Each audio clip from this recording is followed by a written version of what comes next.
Hey everybody, it's Jason Blaha here, and it's time for another breakfast chat. And today I thought I would do something a little different.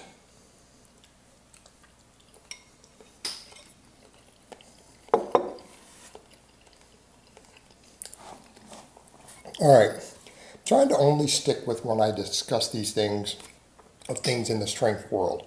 Today I'm going to discuss someone who's not really in the strength world, but who has set a very serious strength goal. Someone I did cover in the past when I did used to do current events before. But let's just talk about deadlifting and training for the deadlift. But the other day I had someone link me through my fitness Facebook page, like, hey, look, Scott Herman is still promoting above the knee rack pulls. And I'm like, well, while that's interesting, I don't care. He's probably the only person out there still promoting them. Everyone else who ever did in the past realized they were silly. They moved on. But I didn't think that was really worth covering on this because everyone knows my stance on the above the knee rack pull. I think it's a stupid exercise. And most experts agree. So he was doing that, but then now he has put, someone linked me to his Instagram, said, hey, he pulled 500 deadlift, looked a little sloppy talking about getting to 600. Now apparently he's done 500 2 years ago, came back and did 500 now, some minor problems with it. And the reason I want to cover this, I don't dislike Scott. Scott's not someone out here who I'm like, oh, he's some awful person or anything. I disagree with a lot of his info, and some of it could be better, but that's not the point. It's not the point because he doesn't run a hardcore strength channel. I am serious about strength here, and that's okay. But I also don't want to see him get hurt. And quite frankly, if I see someone out there who's willing to put in the work, who is at a 500 deadlift to get to a 600, I'd like to see them succeed. Okay?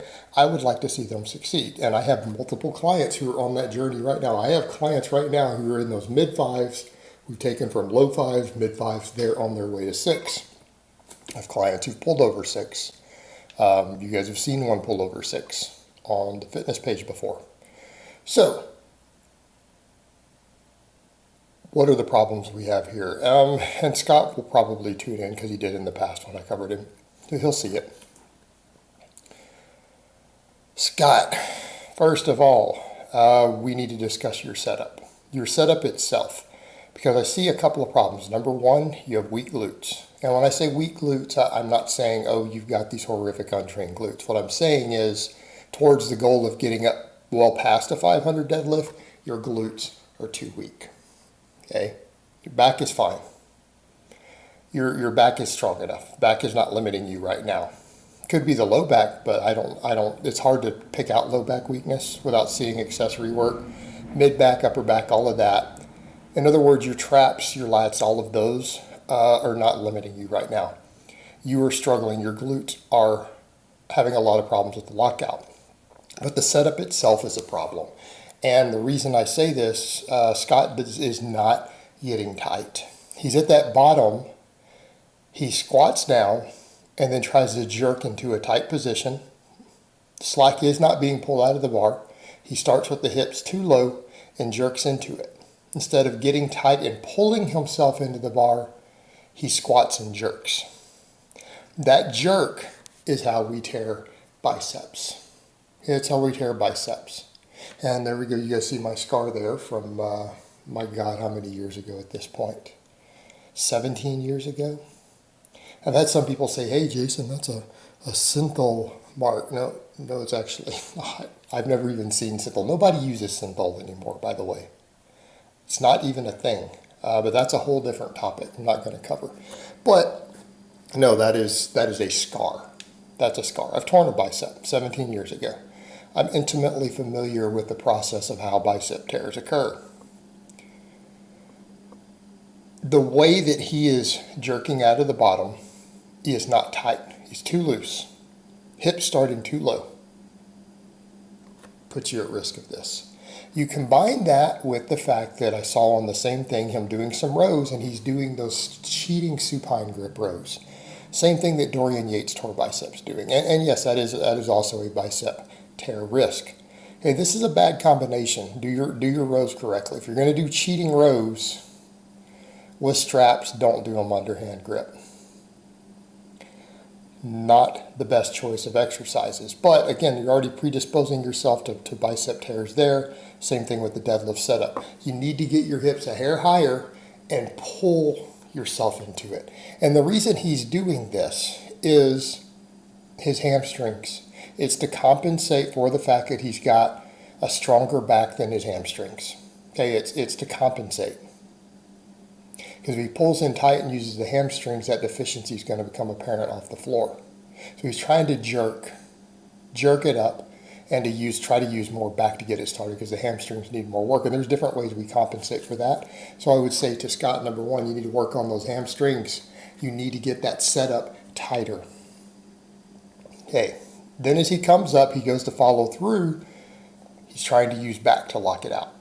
And again, it's because he's been doing those above the knee rack pulls. Can mess up your lockouts a little bit. You need to drop those things. They're not building your traps. In fact, the rows will build your traps more than the above the knee rack pull. They don't work for traps. Anyone who thinks that's not understanding biomechanics at this point. But your glutes are fighting you at the lockout. And what I would say to Scott is, unless you get that glute strength up, and you're not going to get all these lifts up through just deadlifting more at this point. Okay, you've been deadlifting for over a decade. More deadlifting is not going to be the answer for you. You're at a kind of a grindy 500 at this point. Glutes need to come up. What I would say to Scott is he needs to invest his efforts into glutes and hamstrings. When I say that, I don't mean trendy, goofy exercises. Scott, you obviously have a six-figure income. There's no way that you don't with your channel and other stuff. It's not even imaginable that you don't make $500,000 a year. So, that being said, you can afford a glute ham raise and a reverse hyper. Okay, that is what Scott needs to do. Those are probably the two most important pieces of equipment that he could possibly buy and to get really, really strong on to get to that journey to the 600. Because his glutes and his hamstrings are limiting him. That is why he is struggling with 500. That's why it looks ugly. It's those two muscles. Those are weak. Not your back.